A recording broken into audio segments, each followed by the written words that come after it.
All right, folks, I want to welcome our guest to the show. It is Jonathan Odom. Welcome back to the show, man. Hey, thank you for having me, my friend.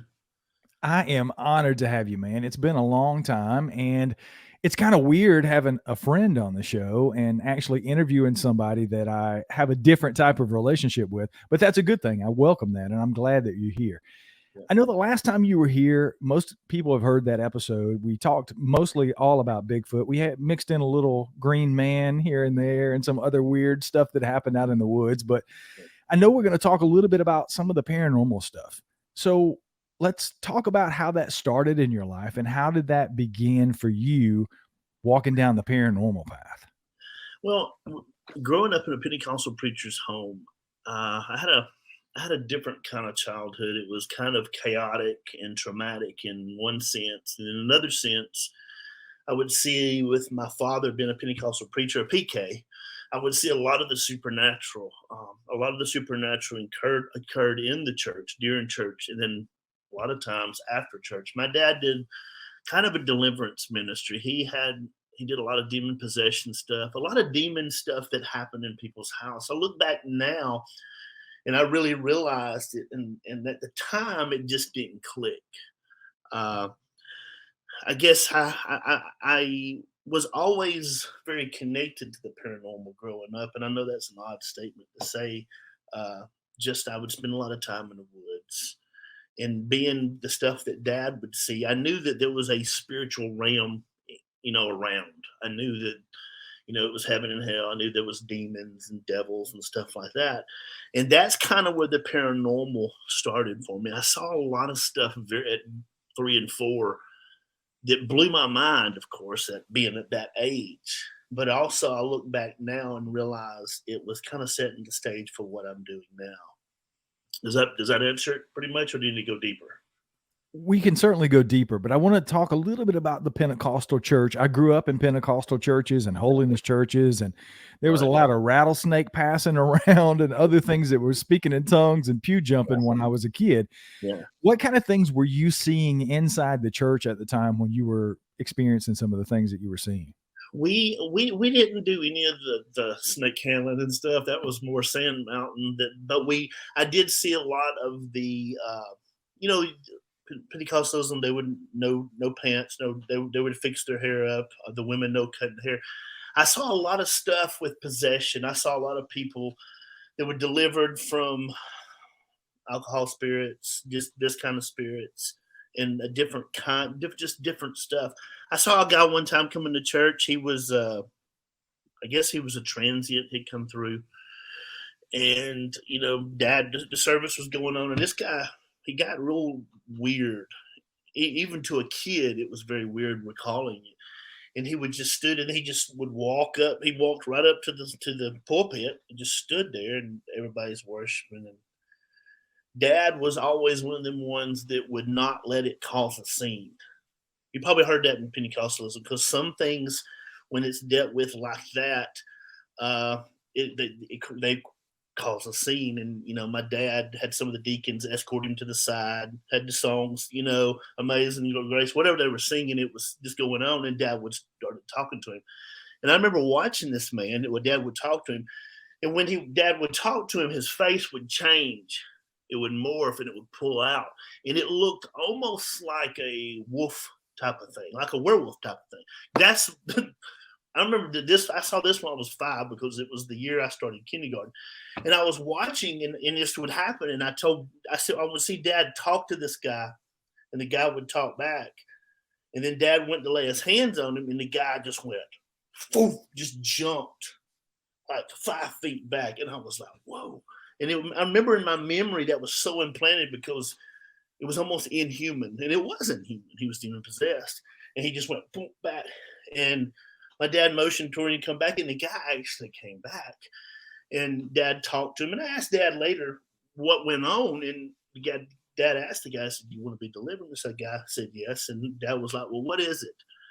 And then he would talk to the spirit, and he would talk to the guy, and he delivered the guy. The guy threw up everywhere, spun around on the ground like a top. I'd never seen that before either. Just like, I thought he was going to take off, but he never did. And then this guy came to the church and became a deacon for Dad.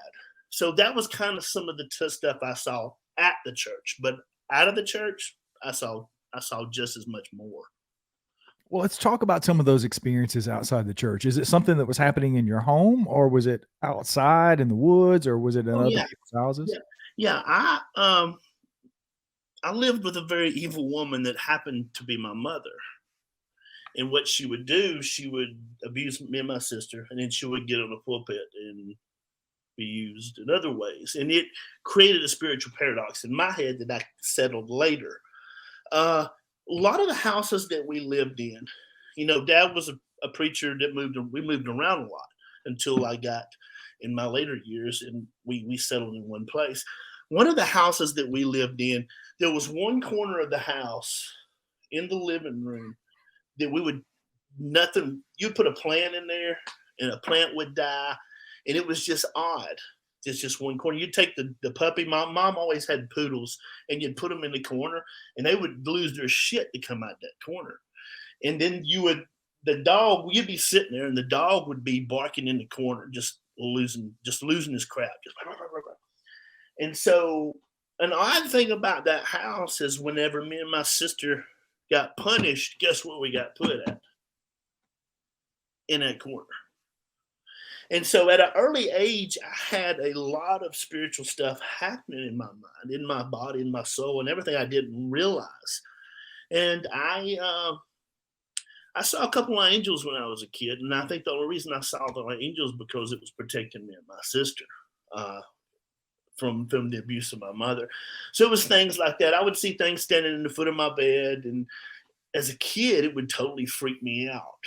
And I would just eventually, I think I got to the point that I just kind of ignored it, and then I started going to the woods, and that's where I got a lot of freedom. But even in the woods, I would I would see things. Looking back now, and part of what I do now with helping people figure out their spiritual gifts, I was in that same spot, and it was a hell of a way to grow up. It was traumatic as shit in the physical side, and then on the spiritual side.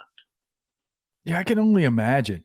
So, as you grew, and did it just continue throughout your childhood into adulthood? Did it seem to die down in adulthood, or is it continued and even strengthened it? Well, when I was a child, it kind of it grew to a point where I knew it was happening. I knew things before it happened. I could see things in people, and it really wasn't more of a spiritual thing that I could see with my eyes when I was a child. It was more of a feeling, and I think now what that was instinctual. What's it called? Instinctual acting from trauma that I endured as a kid through abuse. So you would naturally know bad people. I can look in a kid's eyes, I can look in a human being's eyes right now and tell if they've had any kind of traumatic abuse by the eyes because I went through that. And my spiritual gifts waned and fluctuated, and I didn't understand them until probably the last 5 years when I started doing deep research. Now, when I was 7 or 8, I was a big reader. I learned how to read at an early age, and I read all the time. I read a lot of occult stuff. I read stuff I should have never read, and it kind of settled a lot of it in my mind. But being the traumatic child I would see spirits, but it was a lot of times seeing spirits and then dealing with the trauma. It just was become secondhand until I ignored it altogether. And then probably the last 10 years it opened back up. If that makes sense. So, within these last 5 years when you started, and I wanna talk about some of your spiritual gifts and what that means for the audience and me to understand what you're talking about. So, maybe we start there. What kind of spiritual gifts have you figured out that you possess? And then what have you been doing with those, and how have you been helping people? I know there's probably some confidentiality stuff, and obviously only give us the details you can with what you've done for people, but talk about some of those experiences and how you've used those gifts to help those people. Right. Well, the last probably being an adult male from a traumatic childhood, sexual physical abuse, I learned, like other people in this thing, to survive. Now, the way that I learned that survival probably was not right because you're kind of like an animal that has been abused. You're very touchy. You have to relearn a lot of things. And so probably the last couple of years, with a lot of it came with the Bigfoot stuff and meeting a lot of different people. I learned through an opening of my eyes, looking through my childhood, through counseling and everything else. And for so long, when I was a little baby, I was dedicated to the Lord. I was dedicated to the Lord to be a minister of the gospel. So this whole time, I fought it. I fought it like tooth and nail because of things that I saw growing up and the trauma that I endured under the guise of religion. So I had to come completely back around to God. And when I did, I begged God for a couple of years. I do not want to be a preacher of the church. I don't want to be anything like that. Let me do something like a shaman. Like you help people, you tell people to do stuff, and it happens. So God has allowed me to do that request. And what I do with people is I specialize in people, adults, children, men, women, and children who have been traumatized as a kid, not just sexual abuse, but physical abuse and some not abuse. And what I do is when I'm brought into a situation where the paranormal is happening with these kids, with these adults, with these wounded people, is I start talking to them. I come in, I talk about that God has given me authority over certain things because of my gift. I was dedicated to the Lord. And also because I've been through the journey. I've walked the path. I know what it's like. And we were with how the trauma mind works. And I come to the point where God healed a lot of my mind and a lot of the stuff that did happen to me. And so now, whenever I get a call with somebody that has a haunted house or a haunted person or a haunted life or whatever, we come in, we talk to them, we kind of try to tweak and find out what's going on. And then my biggest gift is getting people to see how important they are to God, to their universe, whatever they pray to, and to become a different person and overcome that trauma. And a lot of it begins with the paranormal, even having stuff in their house, problems of life, from trauma and stuff like that. Does that answer that pretty good, the right way, I guess? Yeah, certainly does. And I want to ask you this. You've mentioned it a couple of times, and I've often wondered about this myself because I had a very traumatic childhood. I had a bunch of stuff going on. You and I've talked about that sort of offline. Mhm. And there always seems to, well, I won't say always, but there more often than not, I will say that it appears that people who have brushes with cryptids, the paranormal, aliens, UFOs, all of these different things that people consider out there or weird, whatever the case may be, a lot of them experience some sort of trauma, whether it be in their childhood, middle adulthood, and into adulthood. What do you feel, or have you found connections to traumatic experiences as a child and or adults and the paranormal? And if you have, what do you think those connections are? 100%. Can I tell a quick story? Can I tell a quick story? Absolutely. Um, there was me and Kristen worked a case a couple years ago where there was a girl that was, her and her three sisters were abused by their dad. He was a bad alcoholic and he would abuse them in terrible ways. And we don't have to talk about what went on. So a couple of years later, that house that they were abused in came on the market, and nobody wanted the house. And this lady that brought us in to her family bought the house. As soon as they bought the house, COVID started.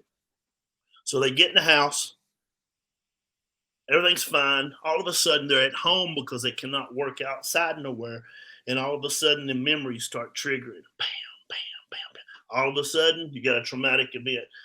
Then they called me. I talked to them a couple of times, went and seen them a couple of times, went to the house, couldn't get in the front door because the fucking spirit wouldn't let me in the door. And I finally was like, in Jesus' name, open. And they opened the door and they're like, oh. And they're sitting there and they're sitting in their couch and they're all sitting like this. They're like, and they're not moving. And I'm like, well, let's talk, guys. And had some crazy shit happen in that house. And it finally stopped. Me and Kristen went and blessed the house and it all ended. And then they moved and the new people hadn't had no problems. but it started because of that energy. So I definitely think that traumatic events scar people. I think it marks people, if that's a better word. I think people like that are more susceptible to the paranormal, to a Bigfoot experience and UFO. I definitely believe that. And here's why. A lot of times people don't realize when a child, a woman or a boy, is traumatically affected, that when that child is abused, they're suddenly not in the world of Santa Claus is coming, Easter Bunny, and a normal family life. They're in a world of fear. And usually a lot of fear with that type comes from the adult world. So them children, I can't prove this, this is theory, of course, are more susceptible to human behavior, especially at a young age. I think that's why it's so bad for it to happen. And then later in life, there will be an event, whether that person grows up an atheist, not believing anything, where it will trigger just like that. And it will be a Bigfoot experience. So I do believe that some are more acceptable. It almost has to be from what we're seeing, you know. Yeah, I've wondered about the correlation between the two and Yeah. whether it's almost like abuse victims, right? Yep. Abuse victims that are Yep. abused as children. It almost seems like it runs in their family. Their children become victims of abuse, not necessarily even by the people that raise them, although unfortunately that happens a lot of times. Abuse people become the abusers later in life. But even outside the home, it almost seems like they're more susceptible to somebody preying on them, whether it be physical or sexual abuse, whatever the case may be. So I've always been fascinated with the correlation between. I've had these traumatic events as a child because I fall into that category. I've talked about people who have multiple experiences on the show and how I sometimes, kind of bat my eye and say, well, I'm not so sure that's necessarily entirely accurate. But Right. I'm one of those people. I've realized that over the last few months. I had a very traumatic childhood. Right. I had what I believe to be a Bigfoot experience at age 12, 13. I was having what I believe to be possibly demonic things going on in my house. I was hearing things and seeing things and shadow figures and all these kind of things. Then at 16, I have a UFO experience. And then I move here as an adult in my late adult years in my 40s, and we're having experiences here on the property in North Carolina. So I've become that person. And I'll be honest with you, Jonathan, there's times where I say, am I crazy? Right? But is any of this real? If you believe any of this at all, is it possible that I've had all of those experiences and they all be real? Do you ever have those moments when you're dealing with people that you may be thinking it's more of a psychotic issue or a psychotic break, or are you pretty good at in tune with figuring out if it's a paranormal experiences versus some sort of psychosis? Right. I recommend anybody that I help start either seeing a therapist, not just me. I ain't Superman. I get my ass kicked all the time. But that way, because there is a lot of trauma in the world, and there is a lot we in America we have forgot about mental health. I don't know why, but we have, and that is a sad truth.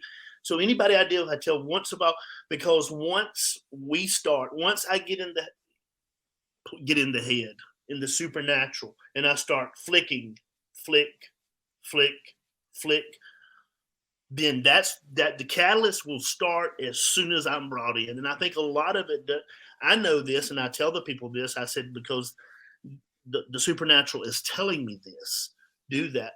Some people do, some people don't. That's why there are haunted people.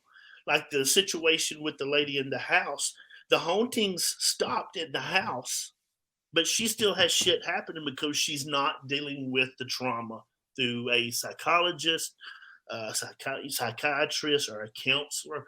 Because often, I mean, we're helping 18, 19 people right now, and I can't answer everybody's phone every 10 minutes. I have a life. But so that's why I talk, yes, psychologists. And there are people out there who are crazy, survival crazy. It's just when I'm brought in, it's usually, I don't advertise. This is the first time I've ever talked about it, and you're a wonderful friend, and that's why I'm telling you about it. I don't advertise. I turn people down all the time because I'm not going to do it just to do it. I'm not going to free somebody and then they go back and be 10 times worse. And I think that's where I have to be very judiciously and wise. And there's people I've said, you know what, you need to be with a professional counselor. You might need to be on medicine. And I say it really sweet, so they're like, "Oh yeah," because I don't want them coming after me, So I definitely think there is psychosis. It's hard to die of psychosis when a plate flies across the room and smashes against the wall. It's hard to die of that kind of stuff when you get locked in the bath. When we were blessed in their house, I got locked in the bathroom. I was like, "Open the door." I mean, it finally opened, but it was right in the corner of their son's room. Here's a funny thing about this story. The two cousins before them that was a boys killed themselves. And then the guy that we ended up helping attempted to kill himself, and it missed and blowed half his jaw off. And he's still fighting mental health, So it can get scary, especially this, because it's really, to me, it's probably the most dangerous thing I could ever do. Because I'm not just affecting one person's life, I'm affecting two or three. So I try to be very where I need to be with the universe before I do that. So yeah, definitely some people need it. Some people definitely need it. One thing that's always fascinated is not the correct word for it. It scared me is demonic possession. And we've all seen the movie The Exorcist, and that is based on real events. Yep. That stuff does happen. I've interviewed people in the past. I've talked to Paul Eno, who was working with Ed and Lorraine Warren in the early days, and they saw a lot of weird things. Yep. And the demonic possession thing has always been one of those things that is, for me at least, it's got to be difficult. Well, maybe it's not for somebody like you, but for somebody like me, it would be very difficult to see somebody going through a demonic possession versus just having some sort of paranormal experience or it being psychosis. Have you experienced a lot with demonic possession? I know that was something your dad dealt with when you were a child. Is that something you've dealt a lot with recently or when you've been going through this process? Oh yeah, last couple of years I've had several. I had several before I met Kristen that I handled, and then I wasn't even fully doing what I'm doing now. The most thing with demonic possession, it does not happen like this. It don't happen like that. It happens over a gradual time, and then when it shows itself, it's like, oh, okay. The ones I've dealt with, they almost mask to a certain point, and then it gets to a point when that they want to confront it, and you have to be very careful whether they want to or not. You can't just say get out. There's two people involved. There's a spirit, there's a person involved, so you have to be very careful. The ones that I dealt with would change the temperature of the room, and people talk about, oh man, I was in the woods and I felt something really evil, or saw something and it freaked me out. When the possession stuff is happening, it's fucking happening. It's like everything, you're not in Oz no more. The room changes. It's heavy. When you start interacting with the person, I've seen a man's face come out like a snout. I've seen that twice. I've seen a guy come up or a girl come up and her ears pull up. I mean, weird shit. I saw a kid, his neck go around and then go around, and there was no popping. I was like, how'd that happen? And in the moment, I'll be honest with you, it's terrifying as shit. But you got to know who's called you, which with me is the universe, and you got to focus and do what you're supposed to do, and it will affect you later. It's affected me later. I've had the little flash things come. I've had like you said, little shadow people come, and I don't deal with it. I try to, from what I do now, I try to keep a 50-foot buffer around the house in the supernatural, because if you're going to come to me, because I can see things now, I've always been able to see things. I'm more comfortable. If you're going to come at me, you're going to stand and you're going to take a number, because I'm very particular about that kind of stuff. And the possession stuff, it's real. I mean, with all the stuff, I talked to a paranormal group a couple of months ago, and they were going to the graveyard and they were doing the EVPs. And there's nothing wrong with doing that if that's what you want, but you need to be protected when you're doing it. And this woman was taking graveyard dirt and taking it home. And I asked her, I said, what what occult practices are associated with taking graveyard dirt? And when she says, well, I don't know. And I'm like, well, what are you doing it for? Santeria, voodoo, several different Caribbean things. You take graveyard dirt and the bad spirits are supposed to help you. So no wonder you're having stuff happening because you're doing stuff in stupidity. I mean, if you're going to hunt a ghost, why go to a graveyard where everybody's dead? Where the very term graveyard means dead. I mean, go to a haunted house or something. And so a lot of it is just people doing stupid stuff nowadays, to be honest with you, and doing it over and over and over. And then when they get that moment of contact, like Bigfoot, it's like, holy shit, holy shit. And then they've got stuff. My dad dealt with a case with a lady that kept playing with the Ouija board, and him and my mother would go over there and they would pray and it would leave, but she was talking to somebody that had passed on a Ouija board, and she would have footsteps in her trailer going up and down her trailer when she would get done. And Dad told her once or twice, hey, you gotta stop doing this. We prayed for you 2 times. And eventually she just, I don't know whatever happened to her. Wish I'd asked Dad. I never really realized what happened to her. But kind of stuff like that, they just bring it upon themselves, I guess. That was one of the questions I was going to ask you, and you kind of touched on it, but I want you to go a little bit more in depth because I've had people reach out to me, and it's kind of scary because it's only happened recently with a few guests that I've had on the show and some of the things we've talked about that got a little hairy, to say the least. People have reached out to me and said, hey, dude, what do you do to protect yourself before you go into an interview like that with certain people? Because there can transfer energy even through interviews like this when we're on a computer and not necessarily face to face.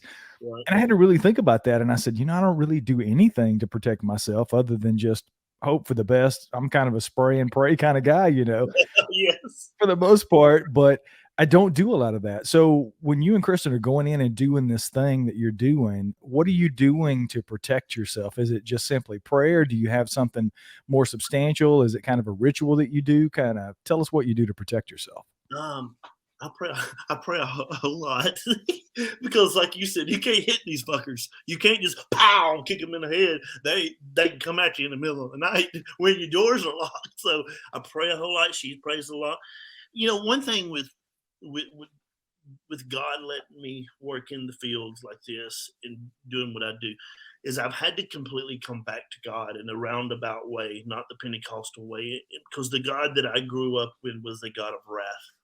I know he's a God of wrath, he's a God of this and he's a God of that, but that's all I ever heard.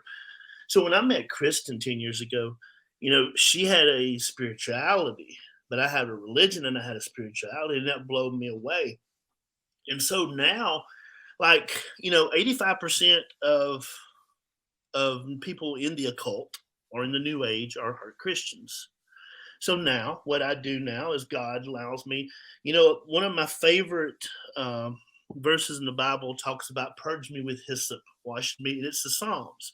And hyssop, people don't realize, is a herb that's mentioned all through the Bible. And what they would do is they would take it and they would wash with it. I had soap made out of it and everything else because I believed it worked. And so with a lot of the stuff that I'm doing with helping people with their faith, with this kind of stuff, is I'll take something out of the Bible like hyssop, a simple herb. And I'll tell them, do this, do something with hyssop. And basically it's just igniting their faith, giving them faith enough to do something. And so we cover ourselves like that. I mix a lot of different stuff. A lot of the herbs in the Bible I'll mix. I carry crystals, carry rocks, and when I'm going into situations, I'll pray a lot. I'll fast a lot. I'll try to, listen to my supernatural. Probably the last 3 years, it's all the stuff I've seen, all the stuff I've read, and I read constantly about traumatic childhoods, the mind, fascinated with the mind, fascinated with the unconscious. And now, now we bless things. I have several magic things that I carry just with me, and I bless everything in Jesus' name. And that's how I protect myself. If I have friends, I pray over them. I don't have a problem praying for somebody. If God's given me a gift to help, it's a gift to protect, and I'm very confident in it. And you have to be in what I'm doing. I guess. So I plead the blood of Jesus over myself a lot, pray a lot, uh, try to be humble. I'm I'm a man of flaws, so you know, Well, you've so, definitely done that for me. You've reached out to me very intuitively several times over the last year or so when I've had things going on that nobody else knew about, and you would just simply reach out and say, "Hey, dude, what's going on?" And it kind of blew my mind, honestly. I was a little taken aback by it because our relationship sort of started and we kind of bonded over Bigfoot, and then it just sort of gradually worked into other areas of the life. And so that kind of thing is very powerful. I mean, when you're in a moment where you're not doing well mentally or you don't feel good spiritually, and maybe you're just down on yourself, which most of the time that's what it was with me. It wasn't hopefully anything really too bad that I couldn't overcome, but you intuitively reached out. And I thought that was really important to let people know that I've experienced that firsthand from you. And I think that's one of your gifts is you have that intuition and that connection with people that you consider to be in your circle. So that's a powerful thing. Has there anything happened since you guys have been doing this over the, or maybe even before the last couple of years when you really got deep into this, where something made it past the veil and made it into your personal space or has attacked you or Kristen personally? hey, Kristen. Oh yes. Oh yeah. Yes. I mean, I'm called to my gift, and it is a very powerful, amazing anointed gift, and this is what I'm called to do. Not ashamed. I'm called to do this. In saying that, yeah, I get my faces smacked all the time because you get up in the morning, you go to work. I leave work at 5. I leave here at 5:30, and I'll get a biscuit at Jack's, and I'm driving down the road, and I look over, and there's this fucking spirit in the seat, and I'm like, okay. But I've got to where here lately, probably the last 2 or 3 years, I've got to where I'm like, and it'll disappear. Like at the school I'm at, I keep seeing this little kid. He's about 14-year old. He's got curly hair. He's got a little pencil thin mustache. He's got a corduroy jacket. He's got jeans on. He's got a blue shirt. I can describe him to the T. I saw him twice in the school go from the steps to the little outside thing, and I'm seeing stuff like that. And I ask God, I'm like, well, what am I supposed to do that, God? And he's like, well, just wait, you'll figure it out. And then I'm like, a couple of weeks ago, I was cleaning one of the rooms, and I looked up, and there was this old lady crawling along the wall, and she looked at me and went, ah, and I didn't jump. But there are times when I'll have something happen to me and I can't see it, but I can feel it. And to me, that's even more terrifying because and then I just rebuke it in Jesus' name and tell it to leave, and it leaves. So, yes, it does happen. I don't know if I think it's a part of a spiritual awakening. I think when you have a spiritual awakening, I think what I try to tell people that are on the verge of a spiritual awakening, having a spiritual moment. Most of the time, when people start dealing with traumas, that's when the spiritual stuff will start.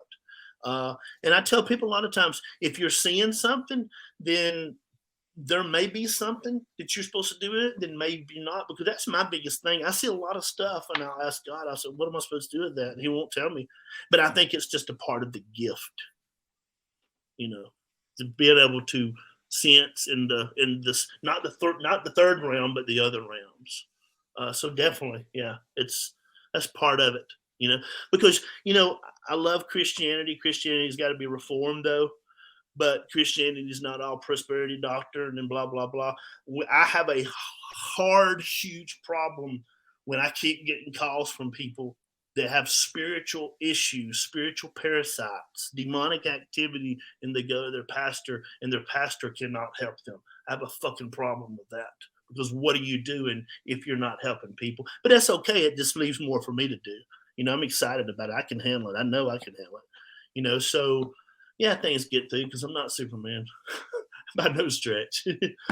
What do you think it is with, I'll say, organized religion and the pastors maybe these people are reaching out to? Do you think it's an ignorance on their part of not knowing how to deal with it? Do you think it's a fear? Do you think it's a disbelief? What do you think is causing that breakdown? I think it is a fear.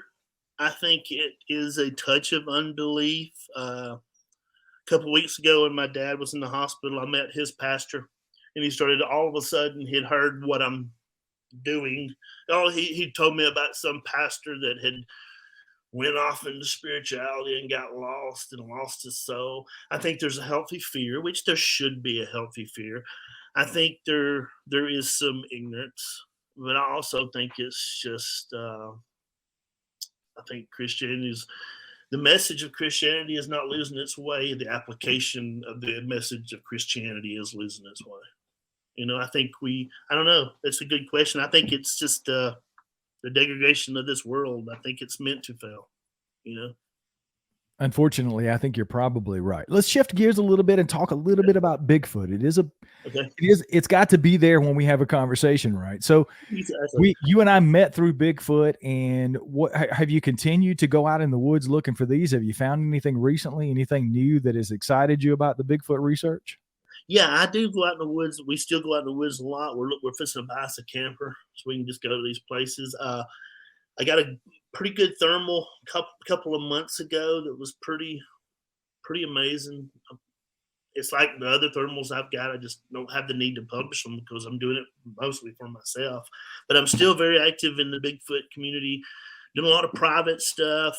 There's a place in Tuscaloosa on the river to Tom Bigby that is very active. Probably one of the most active places in Alabama. Still taking a lot of reports from the southeast. Uh, I had an offer to go to Mississippi in a couple of weeks. I don't know if I'm going to do that. I'm still doing a lot of Bigfoot stuff. I'm just doing a lot of private stuff, and like I was saying before, I can go to a private residence where I know I've got thermals and have 80% chance, or Talladega National Forest where I have maybe 10% chance. I'm still doing it. I'm going to start back filming soon.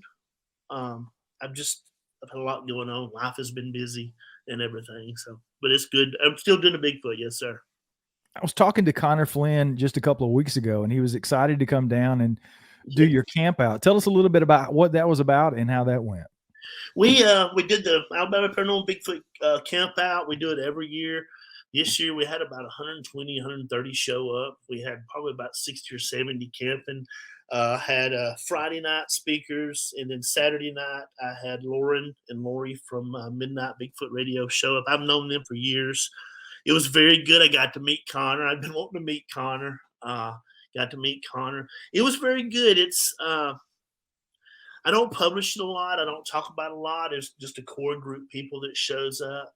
But it was very good. We had a good turnout. Everybody was nice. Everybody behaved. And it was a good turnout. I'm probably going to have another one in January. Shoot, I need you to get you to come speak in January. I'm not afraid of the cold, man. I'll come to Alabama in January. Yeah, but yes, the camp out was good with Connor. Met Connor. I love him to death, and just had a great time. It's kind of slowly building momentum, I guess. Well, didn't you do a speaking engagement yourself recently? Tell us a little bit about that. Yes, I did. I went to a Paracon in Delville, Alabama, which is south of Alabama, over by Fort Rucker. I have turned a lot down, and I've known Stan and them for years. And he said, "Well, come on down." So we went down and spoke Saturday and sit and talk for about 5 or 6 hours to everybody. Had a great time. Met a lot of people. I had a lot of people on the Travel Channel that had watched the show. I was very surprised. I was like, on my YouTube, I was like, holy shit, who knew?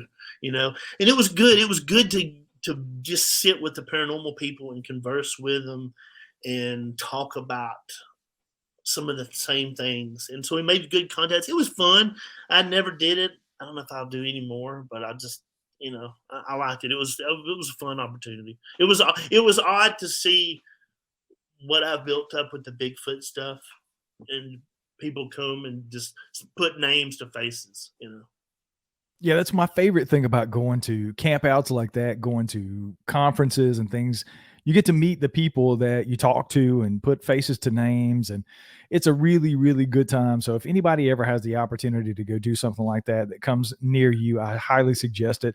Even if you're not even so much into everything that's being talked about, There's just usually a really good core group of people around that are usually like-minded and want to just talk and hang out and have a good time. So what's next for you, Jonathan? I mean, you're on this path, you found your calling. I mean, what is the end goal here? What's the end result for you? And what do you think the path holds in the future? You know, I have a good job. Have a good wife. I can self fund. I don't have to be like a preacher and have to beg people for money. So I'm probably going to just keep setting people free. There's a lot of people out there that needs it. I'm just going to keep doing it. I don't. It was a big deal for me to talk about it to you. I hope you know that. It was a big deal, and a lot of the stuff I do, I like turning people down. I'm not supposed to save everybody. Excuse me. I'm not saving nobody. I'm freeing people. That's what I'm doing. I don't know. Anything that I had as a kid about dreaming about the ministry, this is probably 10 times bigger than I ever thought it would be. So I'm careful now in my future to not limit what could possibly be bigger out there, but I'm still gonna set people free, or not set people free, get people to see how the universe sees them, especially with the trauma stuff. I told Kristen I may go back to school and be a school counselor or a counselor for children in this, and so mix some of the supernatural with some real counseling stuff. So I don't know, just want to help people and help people. With my life being so traumatic, I still fight issues. They're not gone. They're still here, and it's a continuing fight. And I love to help people to get them to the point where they can operate outside the trauma, through a spiritual help, whatever they call it, and get people to live their best life and not put the trauma completely gone, but to live with the trauma, I guess, and just to be a better person at the end of the day. That's the goal. Where can people find you on YouTube, and where can people reach out to you if they should desire? Uh, uh, Alabama Paranormal or Alabama Bigfoot on YouTube, Alabama Paranormal and Bigfoot on Facebook, and my email is on, I think, on that. You can put my email. Will you put my email up in show notes? Yep, I'll put everything we're talking about in the show notes. Yep. And so so that's pretty much the way. And I turned a lot of people down because, like I said, I'm not supposed to free everybody. It's not my, we shall see. But thank you for having me on. Thank you for being a good friend. And it's an amazing world out there. I appreciate it very much. I know what it took you to come on and talk about it. We've been talking about it for almost a year, and I'm glad you were here, and I was honored to have you come and talk about it, man. Thank you. Thank you for having me.